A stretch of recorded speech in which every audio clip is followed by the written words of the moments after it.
Hello mga K-natics! Sa video na ito ay ipapasyal ko naman kayo sa Gochang Fortress. Ito ay fortress na matatagpuan sa lugar ng Gochang, isang lugar na matatagpuan sa North Jola or Jeollabuk-do. At itong lugar na ito ay sobrang historical noong panahon ng Joseon Dynasty. Marami ang structure dito na na-restore na, pero yung iba is nire-restore pa lang. At saka alam niyo ba, ang ganda na pagkaka-preserve nga ng lugar na ito. Sobrang ganda, sobrang aesthetic. Tapos sakto na napunta nga ako dito ay autumn season, kaya kung makikita niyo ay iba-iba yung kulay ng mga puno. Sobrang ganda. Alam niyo ba, na-decoration nito yung Love in the Moonlight ni Park Bo-gum at saka ni Kim Yo-jong. Yun yung si Yo-jong. At alam niyo ba, napupul sa pagiging shooting location ng lugar na ito. Ito din ay mayaman sa kultura at tradisyon. May tradisyon dito na tinatawag na dapsong. Ito yung tradisyon na yung mga kababaihan ng Gochang. Nagsusuot sila ng hanbok, tapos naglalagay sila ng bato sa ulo nila. Sinususuot nila yung bato sa ulo nila. Tapos naglalakad sila paikot dun sa fortress. Nung sinerch ko nga yung dapsong, ang lumabas ay isa nga siyang tradition na ginagawa dyan sa Gochang Upsong Fortress.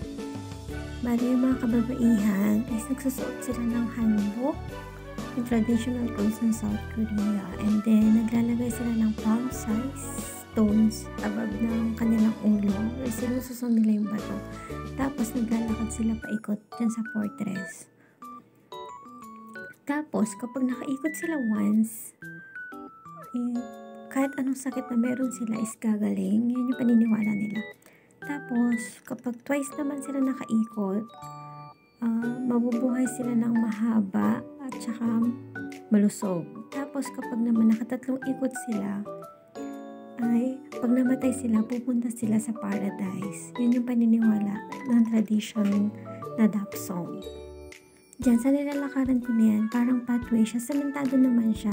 Kaya lang medyo nakakatakot din siya kung may fear of heights ka. Kasi hindi rin siya patag.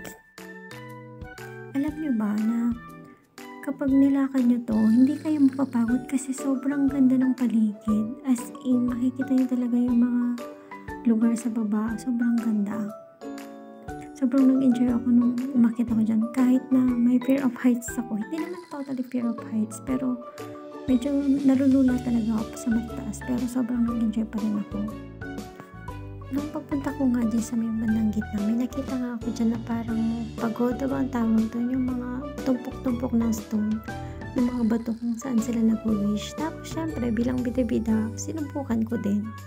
Kaya lang, wala talagang tumatayo. Nahuhulog talaga sila. Kaya, hanggang sa sinubukan ko na lang. Tapos, nung sa gitna ng kagubatan, merong park dyan na puro kawayan naman yung tanim niya. Sobrang ganda din. Hanggang sa inyo, narating ko nga ito. Sobrang nagandahan talaga. Parang familiar siya sa akin. Kasi parang nakita ko siya sa drama. Hindi ko lang matandaan kung saan. Maraming salamat sa panonood. Bye!